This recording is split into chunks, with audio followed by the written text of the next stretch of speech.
What's the most American car? In today's global economy, that's a complex question. Automakers based in the U.S. assemble a great deal of their cars here, but they also assemble many nameplates abroad.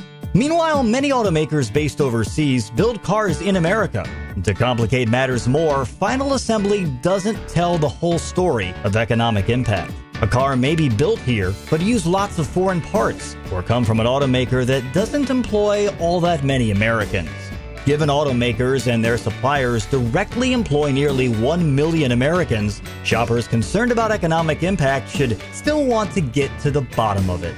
Since 2006, Cars.com's American-Made Index has tried to do just that by ranking the most American cars built and bought here. Redesigned in 2017 and updated again in 2020, the index now ranks all cars that meet some basic criteria. Among the many factors in each model's values are the location of final assembly, the makeup of parts that go into the car, the countries of origin for the engine and transmission, and the U.S. factory workforce directly employed by each automaker.